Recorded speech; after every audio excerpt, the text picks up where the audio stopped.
Yes, in today's episode we check out another collector's choice Gibson Les Paul. This is the Greg Martin 58 Les Paul in a beautiful lemon burst, and it's serial number CC15A. So without further ado, let's get straight into the demo.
Hello guys, welcome back to Squealing Pig Guitars, the home of luxury drum machines here in Nottingham, England. My name is Ben Keightley, and today we have another collector's choice guitar to show you. I'm always very excited when Jack says we've got a collector's choice coming in. They're always some of the most, sublime and beautifully crafted Les Pauls that ever been made. If you're not familiar with collector's choice, basically it was a series that they were doing in 2013, 2014, where they were recreating actual 58, 59 and 60s burst from the original guitars. In this case, it's Greg Martin's personal 1958 Les Paul. They took it in, they did scans, they replicated it detail to detail. So some argue these are the closest Les Pauls you can get to a 58, 59 or 60s burst. But first off, let's grab the case and open up this bad boy and see what we get with a collector's choice guitar. So it's that time again, let's open up this beautiful Lifton case. This is kind of the 2013-2014 case, so you get these big kind of combo latches, which are really efficient actually. They keep the case closed and they're very protective. But if we've got all the latches open, yep. Let's see what's in. Oh, there's one at the back. This is always very embarrassing when I can't open these cases, guys. But opening it up, wow, look at that finish. So this is probably one of the nicest lemon bursts I've ever seen. Really nice relicking and such a dark rosewood fingerboard. When you get a really dark piece of rosewood with a nice yellow top, there's not, it doesn't get much better in my opinion. So this is basically Greg Martin's 58 Les Paul. It is the relics one, so you do get some nice kind of finish checking, as well as other kind of features like the bleaching of the neck. As you can see here, the headstock here is a lot darker than the neck area, so obviously sun and playing wear has affected that. Also, I'd just like to bring your attention to how nice this grain is on this mahogany. It's very, very nice indeed. Obviously, the relicking goes on the hardware as well as the guitar, and we've got that kind of pinstriping kind of flame, but with a few mineral streaks as well, which is nice to see. Obviously, inside we get some case candy, just your kind of usual documentation. But what is cool about the Collector's Choice series is that you get a big fat COA, which is a lot bigger than your standard custom shop one. So we have the serial number of the original guitar with the Collector's Choice kind of embossed thing there on the logo. So here we've got a little bit of information about the guitar. As you can see here, it tells you about Greg Martin, obviously being a member of the Kentucky Headhunters, and this is the particular guitar that was used for that. Then we have a little bit of information about Collector's Choice with the signature of Rick Gembar, who's the Senior Vice President of Gibson Custom Shop, and then we just have the logo here. But it's a nice bit of case candy, and obviously you want to make sure you keep that with this guitar, and the paperwork's all in there. So now that we've seen what we get in a Collector's Choice guitar, let's grab this guitar out the case and talk a little bit more about the original 58 Les Paul and Greg Martin. So I'm reading this article from Vintage Guitar, so I'll put a few screen grabs from the website now, but it says Greg Martin's infatuation with the Sunburst Gibson Les Paul standards started in 1966. Quote, I saw the picture of John Sebastian of Lovin' Spoonful with his 59 on the back of Daydream. 2 years later, I spotted Michael Bloomfield playing a burst on Electric Flag and Super Session albums. Between listening to Bloomfield's playing and reading Hit Parader, I put together that a Les Paul with PAS plugged into a cranked Fender or Marshall tube amp was a marriage made in heaven. A and boy was he right. By the mid-70s, Martin was on the hunt for a guitar like those that had been used so often by his heroes. Quote, "I have no idea why, but I wanted a 58, he said. But price was an object, so while the burst remained a dream, through 20-some years of playing, he used a variety of Les Pauls, including a mid-50s special in TV yellow finish. The band was offered an opening slot on Hank Williams Jr.'s Lone Wolf Tour. And basically, Hank lent Greg Martin a 58 Les Paul, and he said he absolutely adored the tone of it and he never wanted to give it back. Eventually, though, the time came to return the guitar. Quote, "We were playing the Starwood Amphitheater outside Nashville when Mitchell Fox, our manager at the time, and I took the guitar to Hank's bus. The next thing I knew, he was giving it to me. I didn't know what to think. I was a little stunned. I even went back to the bus later to ask if he had really given it to me." So this was a gift from Hank himself, which is probably one of the most generous gifts of all time. This iconic 58 Les Paul was once owned by Ed King, an early member of Lynyrd Skynyrd. So it's a lovely story how he acquired this guitar, and I think it's always cool with these 50s guitars. They always have so much heritage, so many kind of famous musicians have owned them. If we think about Greenie, obviously, you know, we've got 3 extremely talented guitar players that have owned that guitar. So it's always interesting reading into the backstory of these things. But let's obviously pull out the collector's choice, the replica of this 58 guitar, and see what the specs are. So now it's time to go over the specs of this collector's choice 15A. Of course, this is the Greg Martin 58 aged Les Paul reissue. So first off, let's just talk about the color. This is a very nice lemon burst. Obviously, all 58s, 59s were finished in the same finish other than tobacco burst, but they were all kind of done in this color here, which is what we call factory burst. And as that guitar aged, the aniline dye and the dyes used to make that kind of factory burst, that red top, obviously were bleached by the sun. They always used to advise shop owners not to leave their Les Pauls in the shop window, otherwise they would bleach easily. They changed the formula in 1960s, and that's why 60s Les Pauls appear to be more red. But obviously this guitar has completely sun bleached. It's probably been in a sunny environment, probably not in England, probably in America somewhere. But we've got a very nice kind of, you know, bleached top, lots of patina on the side. It's a very nice job, but then you do have that kind of slightly darker red back, that aniline dye, but if you look closely you can see on the neck where it's slightly more bleached and it's got a little bit more of like a yellow hue, which I think is really cool. I think these Les Pauls and the way they relic them are completely different to what they're doing in the Murphy Lab now.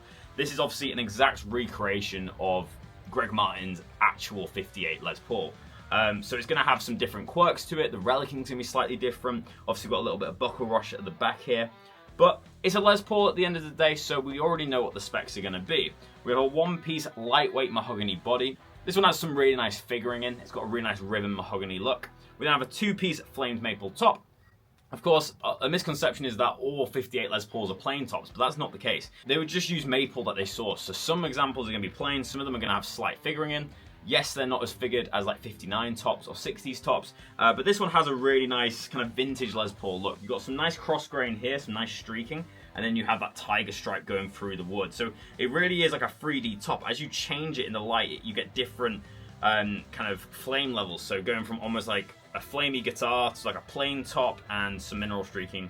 It's a very nice top indeed. Obviously we've got a little bit of relicing here, which is always nice to see. I'm sure you guys know by now, obviously you follow this channel so you'll know the specs of a Les Paul 58, but obviously we've got that baseball bat profile. Each of these tend to differ, you know, obviously they were experimenting and stuff like that. Like a 58 neck profile can vary a lot. From collector's choice to collector's choice, you can feel a big difference between the neck profile. I would say this is a slim 58, but it's still very rounded and has a fairly, you know, chunky feel to it. That's then paired with a rosewood fingerboard with celluloid inlays, which is a period correct spec. We have a slight bit of amber dye over that to kind of simulate some patina. We then have the 22 medium jumbo frets with a 24.75 inch scale length, and we also have a nylon nut, again a period correct spec for the 50s. We have the bell truss rod cover with the Gibson mother of pearl inlay with the Gibson logo, and that's also got that amber tone over it. As we turn it over, you can see there's serial number CC15A, and we have the Gibson Deluxe Cluson style tuners. I've also noticed that the Les Paul silkscreen is barely there. Obviously, if you think about, you know, like Greenie and them iconic 50s guitars, the Les Paul silkscreen seems to never stay on, so it's pretty cool how that's been worn down. I really like this relicing. As I said, it's very tasteful indeed, and this probably has one of the darkest rosewood boards I've ever seen on a 58 reissue. It's got this really kind of dark, almost ebony-like look with a bit of red streaking in it there, which really gives it the character of Brazilian rosewood. Obviously, that really dark hue, but with a little bit of red streaking in, is a really kind of desirable look, and I This isn't Brazilian rosewood, but it would be a good kind of contender for being Brazilian rosewood. If you don't know already, Brazilian rosewood was what was used on all of the original runs of the 50s guitars. So all the original Les Pauls have Brazilian rosewood, as well as the Fender Stratocasters that were made in this time. Obviously, it was the go-to choice for rosewood. And a lot of people kind of see it as the holy grail of rosewood. A lot of people would argue that it doesn't make any difference, but this rosewood definitely has the visual characteristics of Brazilian rosewood. So it has that nice dark, kind of streaky look to it. We have 2 volumes, 2 tones. I believe these are CTS 500K pots with Bumblebee capacitors. We then have 2 Gibson custom buckers. These are unpotted and obviously PAF inspired. I believe it's an Alnico free magnet in them. And then we have the pick guard with the Gibson custom sticker still on this guitar, even though this guitar was made best part of 11 years ago. So yeah, that's pretty much all the specs of this Greg Martin 58 Collector's Choice 15A. It's an absolute honour to be playing all of these Collector's Choice guitars. We've had quite a few come in recently, so I'm very grateful. But how does it sound? Obviously it looks incredible, but most importantly, how does it perform as an instrument?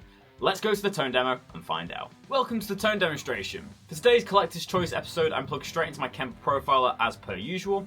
A few of you guys in the comment section below have been asking about my signal chain. I will do a complete rundown of the setup that we use here at Squealing Pig Guitars in a couple of weeks or so, whenever I get around to doing it. But for the setup today, I'm using an AC30 preset.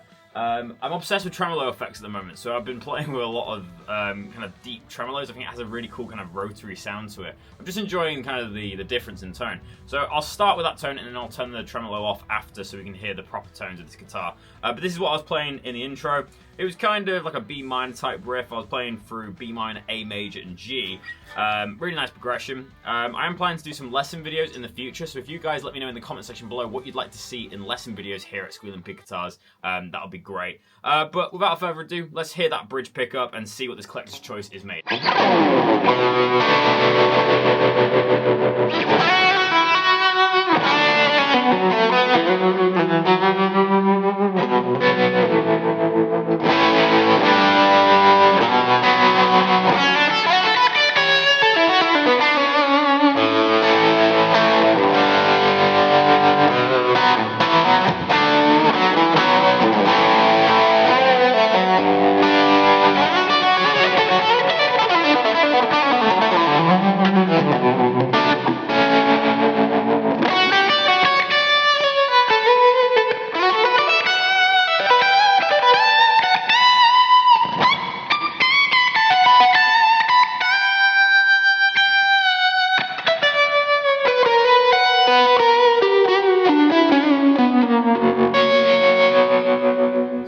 Bridge pickup has a really nice subtle sound and it sounds really good with that tremolo effect. Let me just disengage the tremolo now and we'll hear what this guitar sounds like just going straight into the amp. It's just raw AC30 with a little bit of gain on.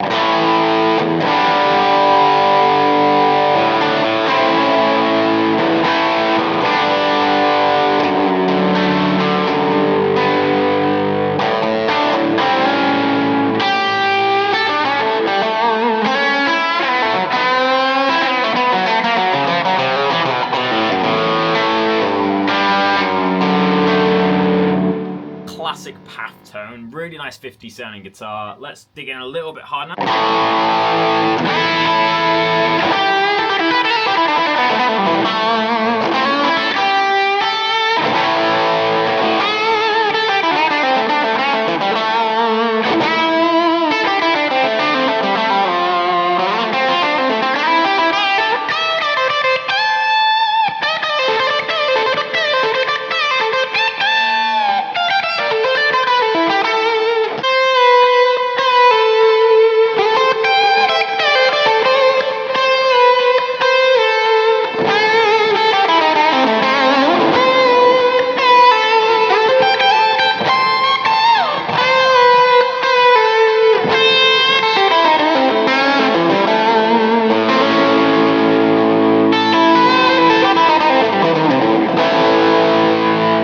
can tell probably from my stupid facial expressions, I'm enjoying this guitar so much. It has such a nice playability to it. Really kind of Goldilocks neck. Obviously this is a 58, so it does have quite a thick neck, but it's just so rounded and so well made.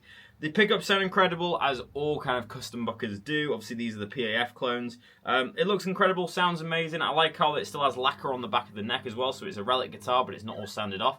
It has a really nice kind of glossy feel to it. Let's see what the neck pickup's saying on that slightly heavier tone.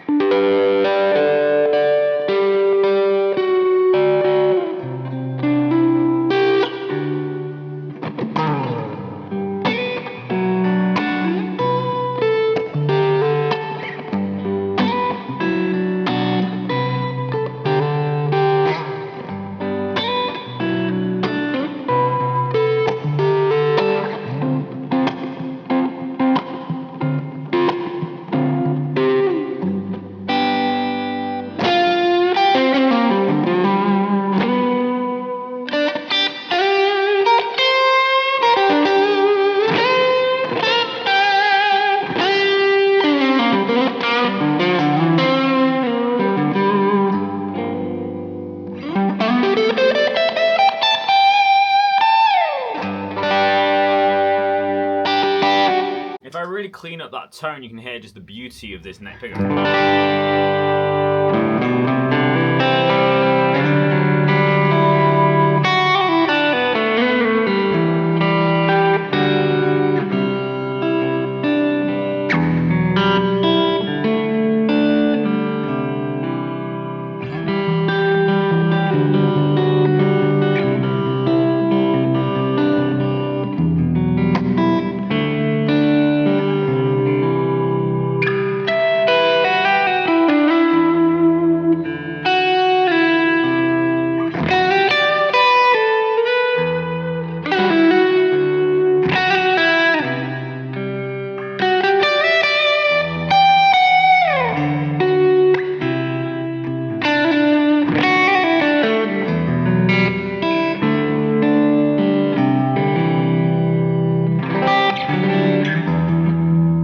This is the middle position now, obviously the neck and the bridge, let's hear it.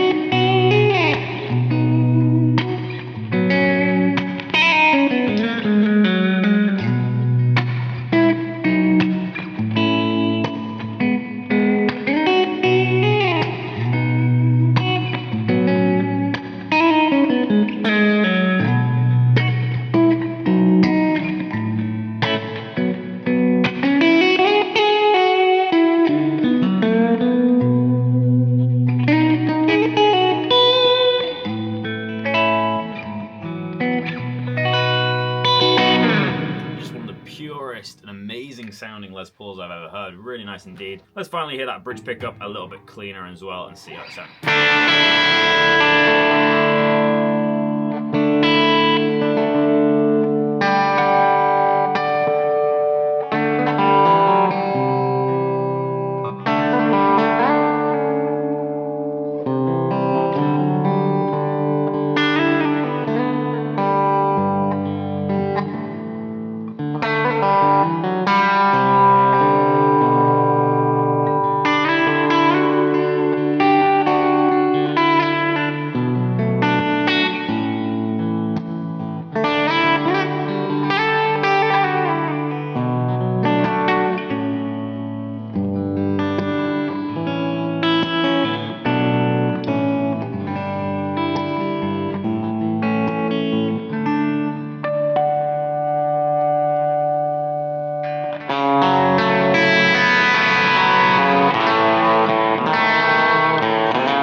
So there's all the tones of this amazing collector's choice. So let's go to my personal review and rating of this amazing guitar. So guys, we're at the end of the video. Before I get into my personal review and rating of this amazing collector's choice guitar, make sure to go down on this video and leave your comments in the comment section below.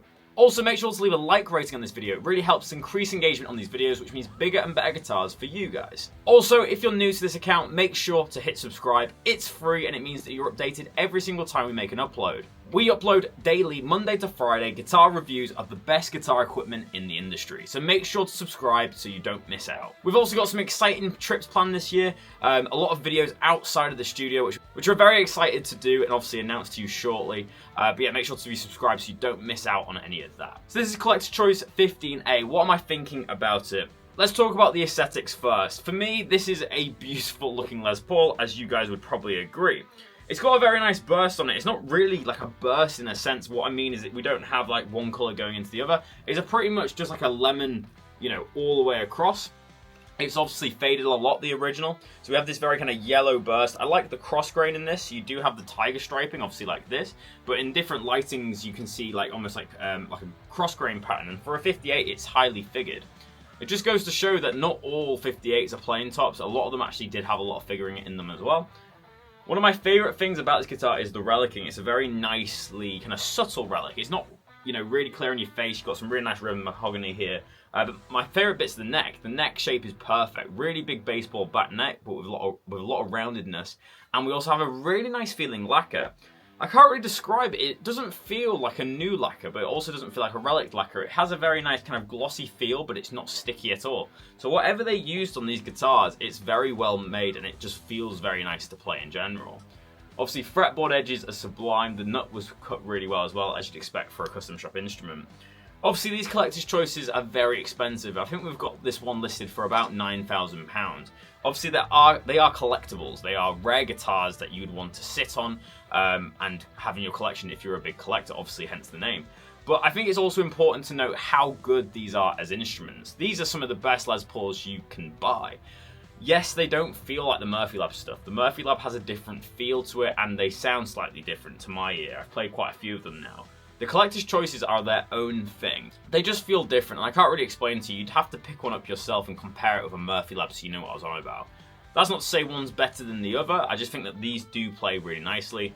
The pickups are always amazing in these guitars. I had so much fun playing this today, as you could probably tell with my stupid guitar faces. But I felt like I could express myself very easily on this guitar. It's strung with 10s, so it's a very nice playing experience. Just the back and the way it's kind of, you know, faded and you've got a slight yellow and patina all over it. It's just beautiful. So yeah, one of the best kind of 58 Les Pauls you can get in my opinion. So yeah, I'm going to give this guitar a 9 out of 10 for today's episode. Pretty much hitting all the marks. It's a great playing guitar. It's amazing to hold. It's a great collector's piece. It sounds incredible. My only criticism is the checking on this example. I'm not a massive fan of just how deep it is. It kind of has that razor blade checking look. Whereas obviously the Murphy Lab stuff now is more kind of firmly treated, hence why it looks a little bit more natural. So that's the only criticism of this guitar, but it plays amazing, feels amazing, and obviously is a very cool piece of Gibson history. So make sure not to sleep on this one. It's an incredible guitar, but that's my opinion today. That's my rating today, 9 out of 10. But most importantly, guys, let me know in the comment section below, what do you think of Collector's Choice 15A? Do you love it or do you hate it? Let me know down below. And if you own any Collector's Choice guitars, let me know down below as well. I'm really intrigued to hear about your guys' collection. But thank you so much for checking in to Squealing Pig Guitars. I really appreciate all the support that you guys are giving on the videos at the moment. It's getting pretty crazy. The comments are awesome. Always loads of likes and subscribers. I really appreciate all the new subscribers and all the old subscribers who have been here all the way since the start. Thank you so much for giving your time and watching these videos. I really, really appreciate it. But as always, guys, I will see you tomorrow for another episode. But until then, keep rocking. I'll see you soon.